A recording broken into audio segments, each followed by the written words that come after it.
Namaste, Suswagatam, and welcome to our Sunday edition of Words of Wisdom Gyan Ganga on our Virat Hindustan social media channels. As you know, we are on numerous channels, social media channels at the same time. Today is episode number 236, and the topic is Coalition Government in India, Challenges and the Way Forward. And with Dr. SUBRAMANIAN SWAMY for the next 45 minutes, we will be discussing this very important issue. We are sorry that last Sunday we could not have our program, but we thank our viewers across the globe for the tremendous response we have been getting for our past episode. So with these words, it is over to Dr. SUBRAMANIAN SWAMY. Thank you, Jagdish. We are now in a new era of coalition politics, and we need to understand the ramification of it. Since 2014, we have had a one-party rule in terms of majority in parliament, and that was that of the BJP. We had allies, but the allies just wanted to be part of us so that they could get their work done in their constituencies, etc. But the power was totally in the hands of the BJP, and that was only after many years. Jawaharlal Nehru came; he had absolute majority for three terms. 1952, then 52, then 57, and then 62. 62, of course, it was pre the attack of the Chinese, so it didn't show up. He did very well in the 62 elections. But then in 1967, there had also been a big shortage of water, and food was separated and so on, and therefore the 1967 there were a new situation. Congress still got a majority in 1967, but in the states the opposition in coalitions were able to create a government. They were not very stable because nobody understood the kind of things that happened. In fact, part of it was breaking of the Congress in the state level. But that went on. And then in 1971, Mrs. Gandhi brought this Garibi Hatao and bank nationalization and so on, and there was a lot of excitement. And she came with a thundering majority, and then the Bangladesh war further strengthened her. So in somewhere in 1974, Mrs. Gandhi suffered a setback from the courts. She was found as having misused her office to build the platforms for her election meetings. And the single judge set her aside, and also set her unable to fight and join parliament for 6 years. So therefore, the matter, of course, went in appeal, and Justice Krishna Iyer set that aside, and she then became a bit of a dictator. She understood the issues, and therefore she began taking stands which became more and more difficult. In the meantime, the Jayaprakash Narayan brought in a movement, and in Gujarat, Moraji Desai was able to bring about a change. In fact, he even got in the assembly elections, he got the Janta Morcha, as it was called, which is Congress O, the breakaway group from Indira Gandhi, and Jansangh. Together they formed a government in Gujarat. So there was a lot of changes that were happening, And Mrs. Gandhi saw this, all this is leading to a situation where she was going to lose the election, so she declared emergency. And with the emergency, people suffered for almost 20 months. And then, of course, she saw slowly many things happen. She herself told me that one of the factors that made her decide to go for elections was the fact that I was able to leave India, go to America, campaign there, and then arrive back in India all on my own passport, land in Palam Airport, the Delhi airport, and then turn up in Parliament, make a short speech, and then disappear again, and ended up in America, and they couldn't catch it. She said she was shattered by that such a thing could happen, which meant there was a lot of complicity that was going on against her.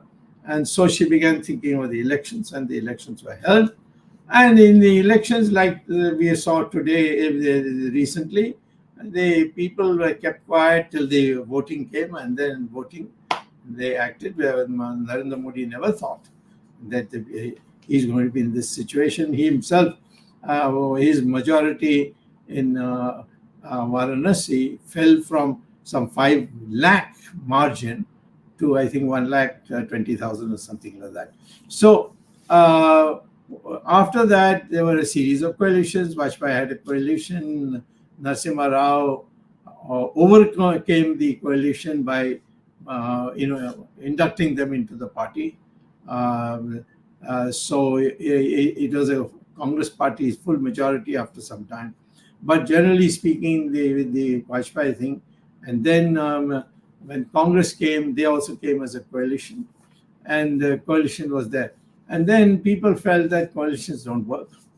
And therefore, when the BJP got an absolute majority in 2014, everybody was very pleased. And then that also made a difference. It was a very poor show as far as economics is concerned. But a feeling that, now we are talking about Hindutva, and we are talking about things which the people have been wanting for many, many years. And so they supported us again in 2019. And we again got a majority, a little bigger majority. And so when this election came in 2024, people were expecting maybe our thing will go up, and Mr. Amit Shah also boasted we'll get 400 seats and so on. And a lot of the media was anyway gagged, so they were not they were not putting out the stories, they were not putting out the opinion of the opposition. So people began to feel yes, now it is going to be Modi till 2047, and so. In this context, the one factor which was extremely crucial and which all the propagandists of the BJP had tried to suppress, and that was the failure in the economic front. It was a real serious failure. It was failure in terms of providing adequate salaries for the lower classes. There's inflation which was all underplayed. And most of the statistics that came out from the finance ministry was not really finance ministry work. It came out from the Prime Minister's office. And then the finance minister, Mr. Nirmala Sitharaman, just signed wherever they said she has to sign. So the economic advisors in the finance ministry used to complain to me, what is the use of being there? So many of them then went away to the World Bank to get better jobs. So I think what had happened is Mr. Modi ended up fooling himself, thinking that everybody is for you because there's no opposition. The opposition are all gagged. They were not coming on television. They were not coming on the newspapers because they're all the PMO officials would go to various ministry newspapers and tell them why you go. Put this man's who's opposing us. Why have you given him publicity? And so in the process, they ended up fooling themselves, and that led to the situation where for the first time after 2014, we didn't get majority. Now, I would think, before I hand this over to you for discussion, I would think that if you were always saying BJP, BJP, BJP, Narendra Modi, Narendra Modi, Narendra Modi, two things happened. Narendra Modi's margin went down from the usual 5 lakhs to just 1.2 lakhs or something like that. And that also we don't know. I mean, whether a proper counting would have been different, but doesn't matter. We go by that. But this is a big fall. And we found that where he was tom-tomming about Ram Mandir, Modi had nothing to do with it. The matter went to the Supreme Court. He was not there. I was there. So I know it was I who brought the main matter that faith tells us that Ram was born there. And there's no way anybody can say that we won't agree, because faith is something that you can't overrule in a religious matter. And the Muslims also have such faith, and we don't come in their way. So therefore it was agreed, and the Muslims also who were participants in the Supreme Court, they also agreed. And so we had a peaceful transition. But Mr. Modi then jumped as if he had done the whole thing and so on. And now we find a very ordinary person has defeated our candidate, a favorite candidate of Mr. Modi, in Ayodhya. Ayodhya is won by Mulayam Singh's party, and not by our party. They are all opponents, but still they won. And so this is something that we must take notice of. We have still our government, but the government, what kind of government is that? You didn't have majority. And now you are depending on, yes, you are depending on your allies who are with you. But are these allies for your ideology? Because BJP is for ideology. It is not, BJP is not for being in power. I mean, we want to be in power to do our ideological work. So if you are going to give it up, can Mr. Modi now talk about anything about Hindutva in this new government? No. For 5 years, you're not going to talk about Hindutva. All Nitish will say, no, I will be finished in Bihar, and he'll walk out and you're down. And if this man can also do that, after all, he is the first thing he has done when he went back to Andhra is do exactly what we would never like to do. I mean, the kinds of things he has done for the Muslim community in just 3 days, it's something that's not made it to the newspapers here, but your people should have a look. So what I would say this is that 2024 was a setback. To say that we are now third, on the third term. And look at this, Mr. Modi. He runs to Italy to attend what he says attend. He was not invited for attending. He was told that there is a group of 7. They're G7 as it's called. There are two kind of categories in G conferences. One is 7 people, 7 important countries in India, which India is not there. And then there's about some 20, G20. G20, you see, it's like a mela. And so 20 countries coming with all this. But it was not G20, it was G7. And it was said that any country which is part of the G20 but not of G7 can send a representative to witness the conference. That is, if there's a wedding and you go and see the bride and groom, that doesn't mean that you are actually getting married. And later on to say that I was the bridegroom. So Mr. Modi goes there. Nobody has asked him to speak. There's not a speech he was asked. He was not recognized in the meeting because he was not allowed to be in the main meeting. He was there sitting outside. He was seeing part of it through the television. So why did he do this? I mean, India is such a big country, the biggest populated country. And Mr. Modi goes there and sits like some kind of an audience. for a G7 meeting where he's not called, he's not asked, there's nothing. And just because they other countries' prime ministers and presidents meet him, that doesn't mean anything, because they know that Mr. Modi represents India. So they are not going to be rude to India. So therefore, it is not a tribute to him that they all came and shook his hand. I mean, that's nothing. Spend all this money going there to do what? So it shows a certain moral degradation that has taken place in Mr. Modi. And now that he is not able to deliver majority, I think time has come to look at whether we are going to go down, down, down, down, or we are going to try to turn around by getting new people to head the party, and the person who will be the prime minister, and even ministers. These have to be selected who know the subject, and to bring that about. So the topic, as you very correctly, coalition government and the way forward. The way forward today, in my opinion, is that you have a new set of people, and those who have failed in the past, they must go. We should give a chance to other people to occupy their positions, especially in the important economies like foreign policy, agriculture, foreign finance ministry.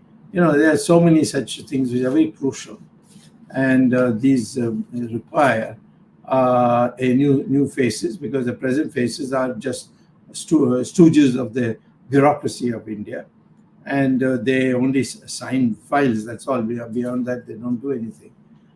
So therefore, we need people who have become personalities. Then that means the prime minister shouldn't get jealous if one of the minister starts shining. Like if Gadkari starts shining because he's putting roads in a very nice way, and people are very happy, and his name, they are saying JJ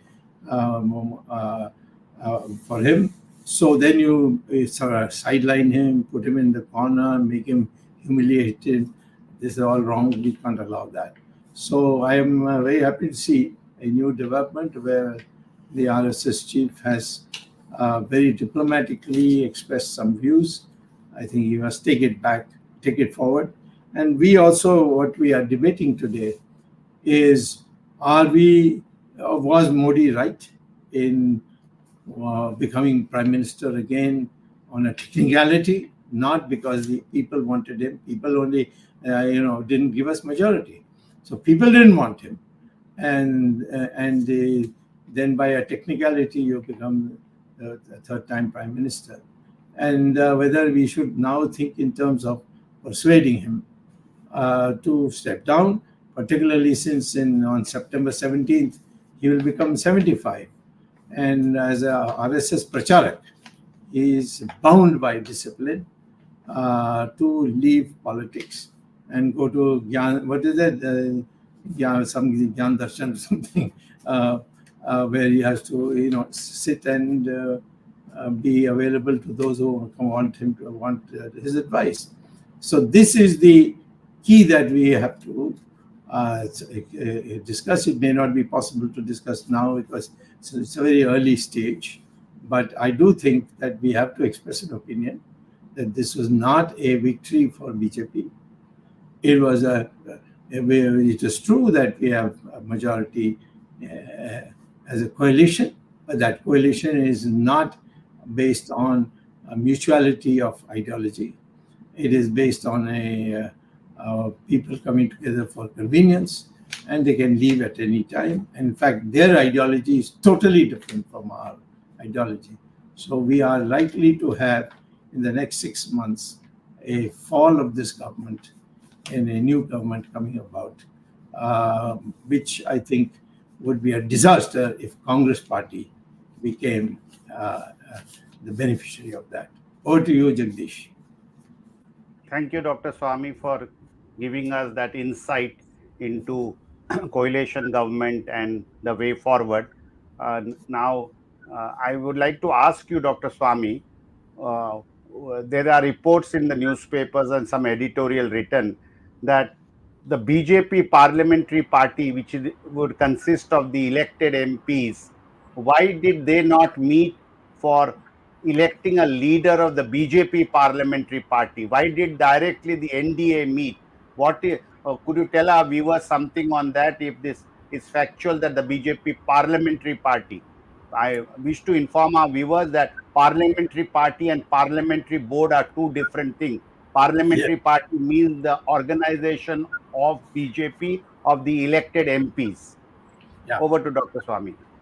Well, it's a very, very good point, and I thought that it should come in a debate because it's a very big point. The fact of the matter is that the coalition is not registered in the election commission. The coalition that we had is of people who have agreed to join with us, and some of them even used our symbol and participated in the election. Now, the real core for us is the BJP parliamentary party. And as you may know, the BJP parliamentary party met before the elections and nominated Mr. Modi to continue to lead the party in the coming election. But at that time, of course, they were sure they'll be getting absolute majority.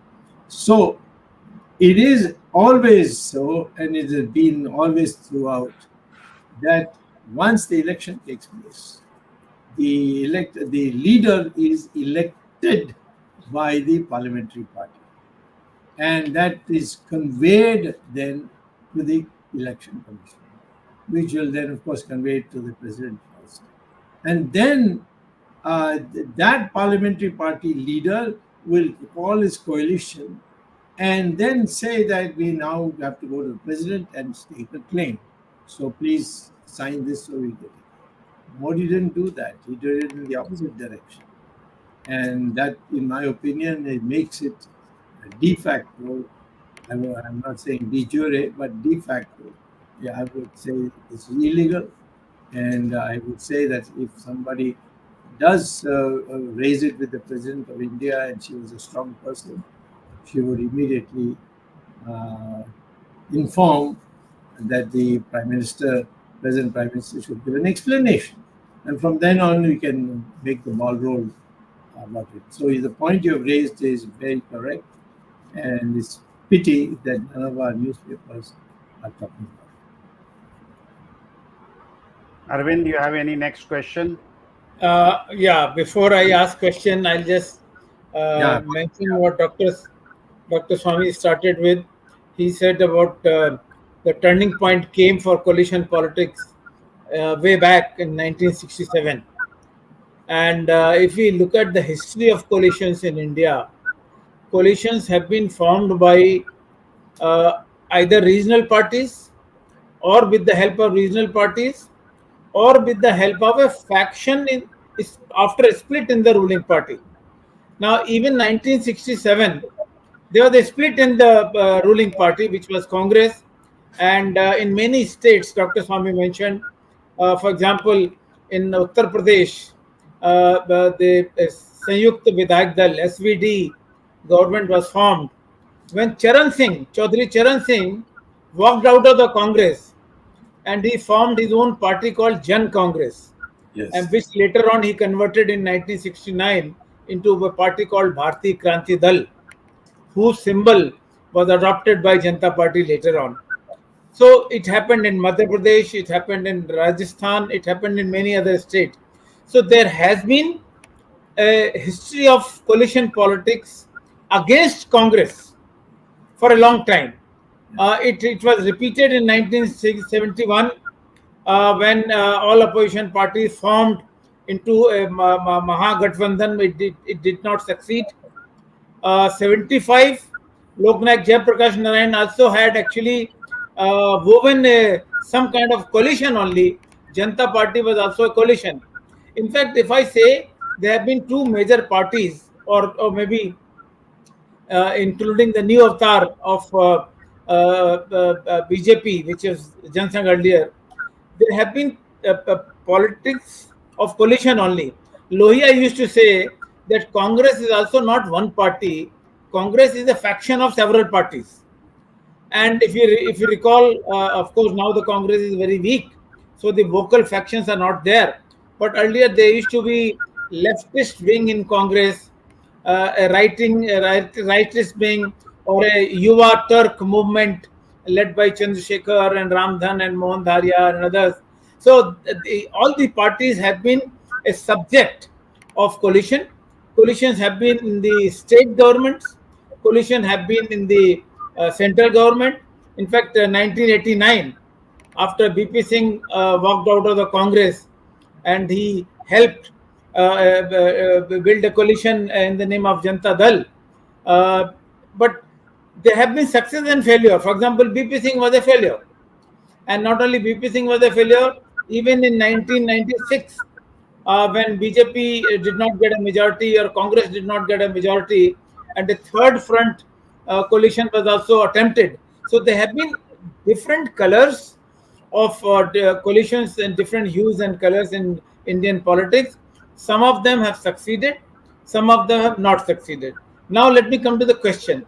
We are discussing the way forward. For example, today, the government which we see has a near majority but is short of majority. So there have been cases like this in 1991 when Rajiv Gandhi was assassinated and Narasimha Rao formed the government. They did not have a majority, but they were the dominant party. So when there is a dominant party, the failure of the coalition is not possible or normally is not there. But when there is no dominant party, then only there is a failure. So do you think, do you agree if I say that since BJP is a dominant party in today's coalition, the coalition will succeed and it will last for the full term? If this kind of a narrative is created, will you agree with this or disagree? If you disagree, the reason. You see, the question basically is this. What is the difficulty in holding the parliamentary party meeting and telling them we don't have majority, but we have now allies who have given us a letter, and so with them we will go and form a government. In the meantime, elect our new leader of the parliamentary party of BJP. What is the difficulty in Mr. Modi doing that? Why didn't he do it? मुझे लगता है कि शायद RSS एक बात पूरा वही है, बट उसके लिए आपको हमें कम से कम 10 मिनट देना पड़ेगा. तो पहले जी sir. The president was not hostile to the Mr. Modi. So neither the chairman of the election commission. So what was the difficulty for him? What was in his mind? What motivated him not to go before the parliamentary party of BJP MPs, get a mandate from them that even though I have failed in getting the absolute majority, I'm still willing to serve you? And they say, no, you have done very good work in the last two terms, now you continue. And then come to these coalition partners and say that he didn't do this. He didn't do it even after he was nominated as the coalition prime minister. The meeting he held, he had only a few people, and poor Gadkari was kept in one corner, with no respect for him. So I'm saying that you have to explain to me why Modi did not call the parliamentary party and tell them we don't have majority, but there are people who are willing to give us support and we can still form the government. Give me that permission. That's the democratic way of doing it. So, Mr. Arvind Chaturvedi, Dr. Arvind Chaturvedi, please tell me why Modi didn't do it. Sir, as the results were coming out on 4th of June, it was clear by the daytime, maybe noon, that BJP is not getting majority and BJP is going down the hill, and the Yes. number of BJP seats may go down as low as 200 also. And at that time, this murmur started. You may call it political gossip or whatever, but there were some indications that there are leaders within the Bharatiya Janata Party who may challenge Yes. Modi's leadership in case Modi falls short of the majority, and that's what happened. But by the evening, how it was managed, I do not know.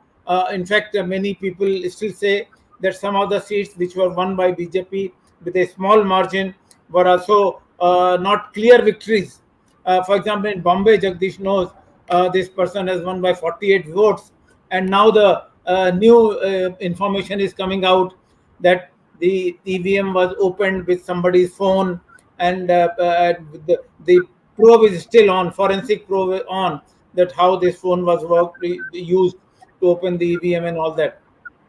But I'm saying 240 was a good number favoring Narendra Modi as a leader, and there was a fear in the mind of Narendra Modi. This is what my reading is, that RSS may suggest an alternative name in case Modi fails, blaming him for the defeat. But RSS did not act, because we had discussed in the last program also, and Dr. Swamy, you know it very well, that RSS does not act in a haste. RSS works very slowly. It takes its own time for taking decisions. Decisions which can be taken maybe in a day, they take about a week. The decisions which can be taken in a week, they take months. And decisions which can be taken in a month, they take years. So RSS has been very slow in practice, and perhaps after 15 days of Narendra Modi's taking over, Narendra Modi somehow wanted to, get swearing in ceremony conducted, so that thereafter there will be no question. And that is what he did with the help of Nitish Kumar and Chandrababu Naidu. As they say, A plus B, 2AB extra जो मिला उनको, एक आंध्रा से A और बिहार से B. So Andhra and Bihar is 2AB. Let me intervene with what you say. I am not concerned what went through Mr. Modi's mind. I only know that the parliamentary party, there is a paper which is there called the parliamentary party rules. It requires that after the election has taken place, the leader is elected by the parliamentary party. You violated that. Now, why I should worry about what RSS says? RSS has never said you have to listen to me, or you have to first come to me, or otherwise we'll dismiss all of you. RSS never says that. It has tolerated so many people who don't deserve to be tolerated. They say, well, we do our work. We want the broad Hindutva ideology to spread, and so we are all our members, they go and canvass for a particular party, because that particular party is espousing our views. So beyond that, RSS don't do this, RSS don't do that. Please don't bring RSS into that kind of thing. They have never asked, make this man a candidate, don't make this man a candidate. They may, in a friendly way, make suggestions. So we have to go by the book. The book is the parliamentary party laws. And the parliamentary law says upon the election being completed and the MPs being declared, the parliamentary party shall meet and elect a leader. It doesn't say that the former leader, if there was a leader in the previous one, he can continue. Nothing of the kind. Elect a leader. Please go and read it. Yes. And you have written to Jagat Prakash Nadda, if I remember, few महीने पहले आपने लिखा था कि BJP has not been following its own constitution. Yes. What about? And this was a glaring example of how BJP violated the constitution of the party. And in fact, the Lok Sabha speaker also should have, not speaker, the president should have asked that where is the resolution of the political parliamentary party. I don't know Exactly. why even president did not ask for it. Yes, the president, election commission, they're all supposed to. I can give you sections of the Representative People Act where says they should have asked. So we are treating this lightly. I would say, Mr. Modi, even if the whole world was supporting him, I will say no. First, tell me, why didn't you come via the rule book? Why didn't you ask the parliamentary? They are your people. It is out of that you are going to select your ministers. So after that, this whole thing looks like a jugglery to continue as prime minister, and he has failed as a prime minister, and therefore I don't think that he should continue.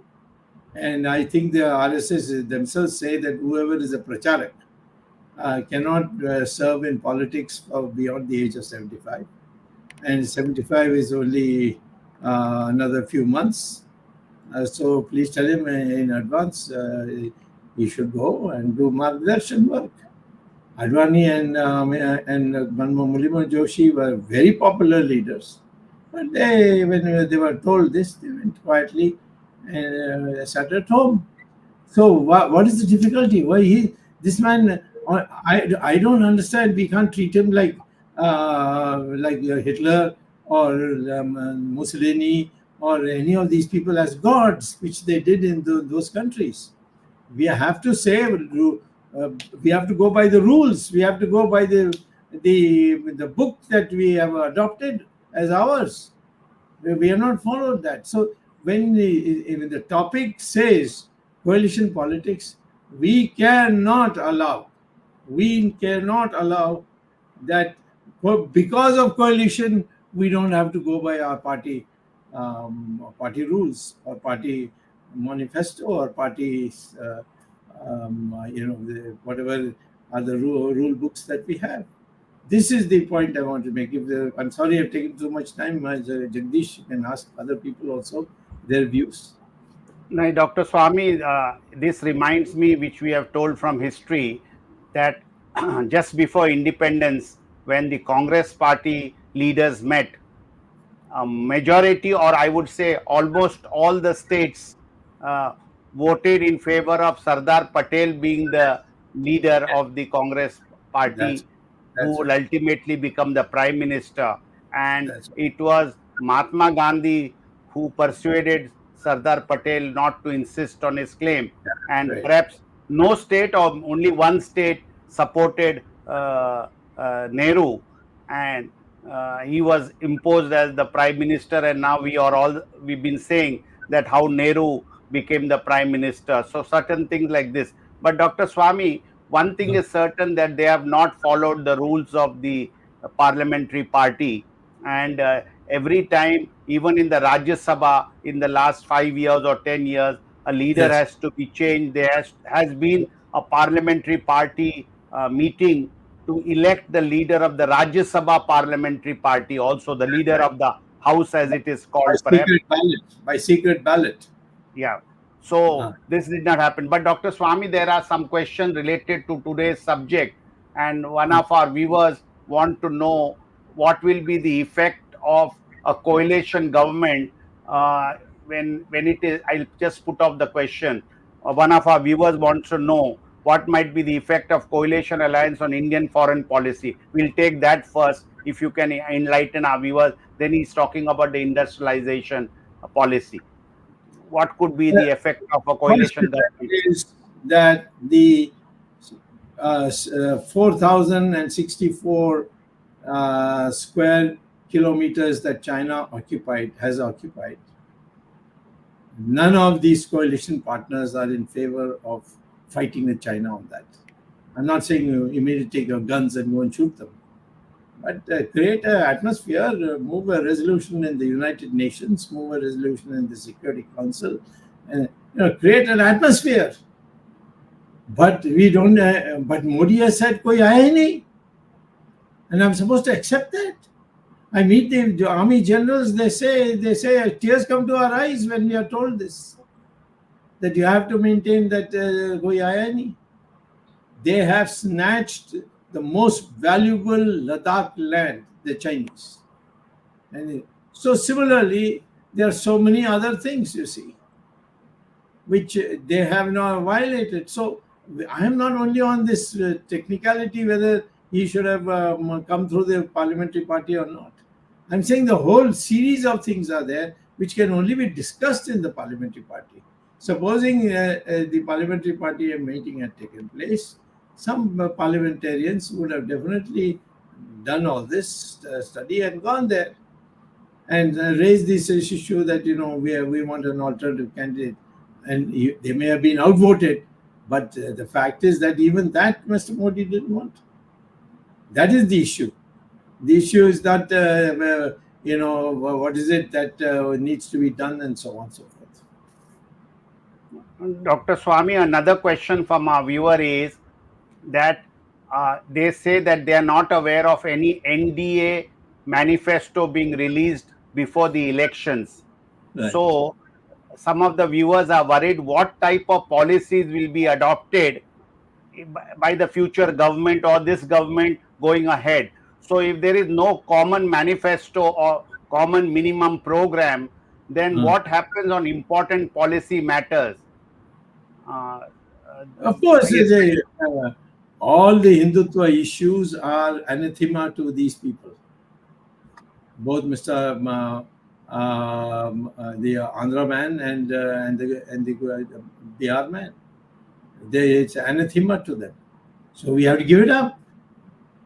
Will Mr. Modi tomorrow say that no, we have to get back all the land which China has taken from us, or that all the temples which were demolished and a masjid built on it? We don't mind going through the court, but we have to. In fact, the demand has been only for 3. Ram, which we have achieved by going to court. Then Kashi Vishwanath, which is also we are ready to argue. There was a temple, and it was thrice broken down, twice by predecessors of Aurangzeb. But once they broke it down, they went away. So the Hindu Rajas then rebuilt it. So when the third time, when Aurangzeb ordered the demolition of the Kashi Vishwanath temple, he said, not only must you demolish it, but I am issuing a fatwa that you have to build a mosque on top of it. Otherwise, these Hindus will rebuild it. And it's against Islam to build a mosque on top of a broken masjid or any other religion's thing. But he himself, Aurangzeb himself, says that's true. But in order for the larger purpose, I am saying that build it on top. And they have built it. Everybody knows that. It cannot be hidden. And I'm not saying that we should send the army and take it over. I'm saying come to court and show that this was originally your place of building a masjid, and that there was no temple there before, like they tried to argue in Ram Janmabhoomi and failed. But Modi will, of course, only take credit for it. I mean, Modi was opposing me throughout in the Ram Janmabhoomi thing. And then suddenly, when it happened, only him and all your media, of course, is now totally pussycats of Mr. Modi. And they only said, oh, Modi built the Ram Mandir, Modi built the Ram. Please tell me which petition has he filed, which was argued in the court. They won't be able to tell you. So that's the issue. See, I don't want the focus today of this coalition politics to go back, because this is not going to last long. I am telling you, I'm making a prediction. I also, by the way, said they will not get more than 220 or something like that. No, I came pretty close, which others didn't come even that close, you see. And people have been asking me, how did you come to this conclusion? I went constituency by constituency, and I came to the conclusion. Today, I'm telling you, within 6 months, Nitish will start first, was off, and then our Andhra friend will also buzz off, and the whole thing will collapse, and will look terrible. So better that BJP sits in the opposition, saying that, listen, we cannot give up our ideology, and coalition means ideology, and therefore we will wait for another turn to get an absolute majority, and do that. And workers will be enthused, RSS will be enthused, Vishwadharishad will be enthused, all will be enthused, because now we are saying what is in our heart. Today we have to keep quiet. You see, anyway, we were doing this to please the other partners. For instance, Maharashtra, we have done it in Padarpur. I mean, we have taken a whole temple, and the politicians are now holding prayers. They have kicked out all the pujaris, and I have to fight it. The same thing happened in Uttarakhand. Of course, I finally got it all back. They are no different from Karunanidhi, you see. So, if now, of course, they have a bigger reason for not touching Hindutva at all. No, our coalition toot jayegi. So, therefore, don't talk about Hindutva at all. You can talk about going and meeting the Italian Prime Minister and, giving her a hug, and then hugging the. What is the point in hugging the Pope? I don't understand. Nobody else does it. This man goes on hugging him, and he's not even a Christian. So therefore, I think that we have to get back onto the trail of our ideology, and that is what I'm arguing.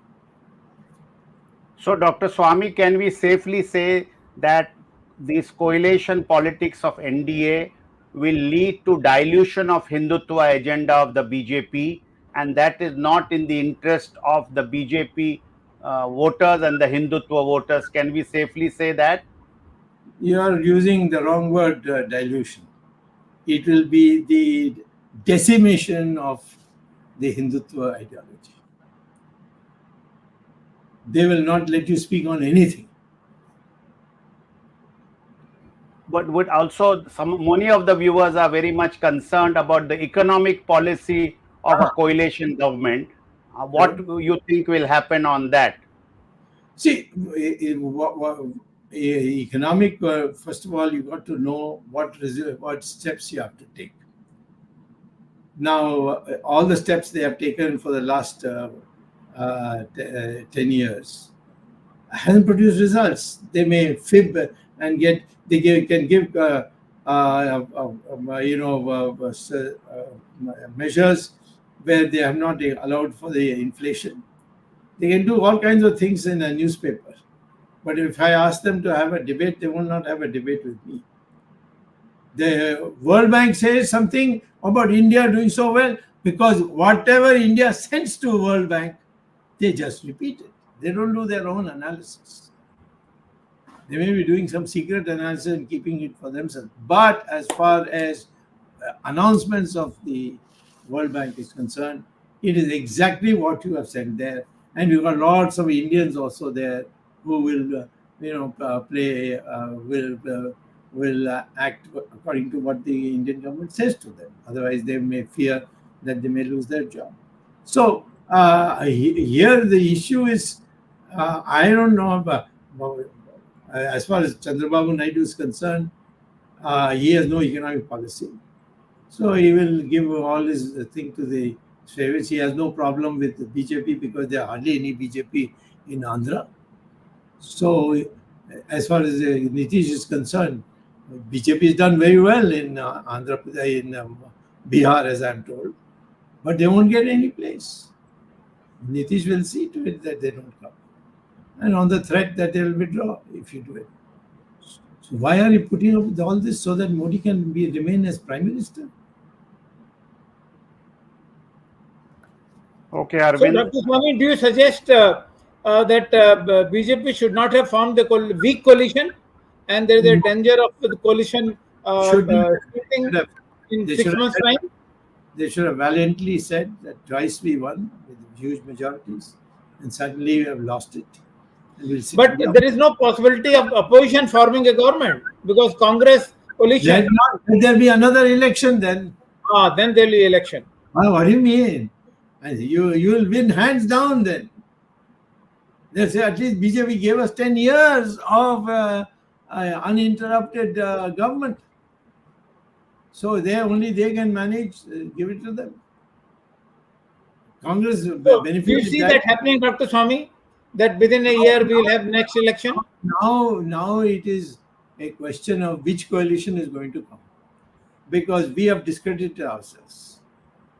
We are available for purchase. So therefore, today you cannot say, yes, if you change Modi and bring another leader who is very firm, saying that as far as Hindutva is concerned, we are not going to make any difference. If you want to come with us, you will have to accept this. Then our stock will go up and then we'll be able to make it. So indirectly, Dr. Swamy, what you are saying is, if suppose Modi is eased out by various Sangh Parivar forces by the next 6 months or a year, and a new leader of the BJP emerged to take his place, and he is solidly with Hindutva ideology, and he will make it a prestige issue even in the NDA, then there is a very bright future for the BJP to emerge probably in the next election as a party with a full majority. Is that what you are saying? Yeah, the NDA should. You tell them that these are the 5-6 important issues that we have to implement. Otherwise, we lose our credibility. And if you want, you can have another election. If nobody can form a coalition government, then obviously there'll be more elections, and then we'll go and tell them that no, except us, nobody can run a government for 10 years. So the issue is that there's no compromise on the fundamentals. If you say, for instance, if I say no temple should be managed by the government, that is not Hindutva, because that's in the Constitution. Article 25 of the Constitution says you cannot, except where there's a financial mismanagement, then only that part you can look for a short period, set it right, and even that should be returned. Finance should be returned back to the temple. But as far as the temple itself is concerned, government cannot run it, but it is running. And Mr. Fadnavis, he's running a temple. I'm fighting it in court. It's laughable. I, as a member of the BJP, is opposing the man who is first chief minister, and then now I think he's deputy chief minister. Tomorrow he'll be assistant chief minister, but he will continue. It says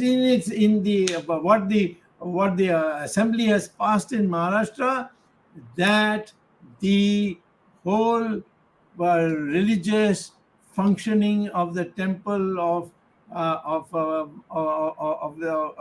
Pandharpur will be conducted by the government.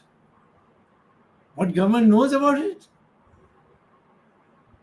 They are not going to give pujari. Government department,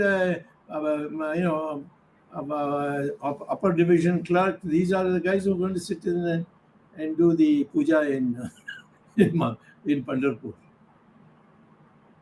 And also, Dr. Swamy, they took over a new temple even when Fadnavis was the chief minister. That is the Shani Shingnapur temple in Maharashtra. My next target. Yes, absolutely.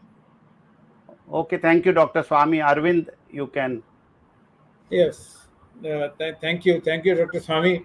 I think we are facing a very important transitional phase of this government, and maybe Dr. Swamy has been reading Indian politics for more than 50 years. He has been a very important component, a part of the Indian politics, so he understands the nitty-gritties or the small nuances which we all miss. And if he says that this government is not going to last, he has never been wrong. Viewers, let me just tell you, if you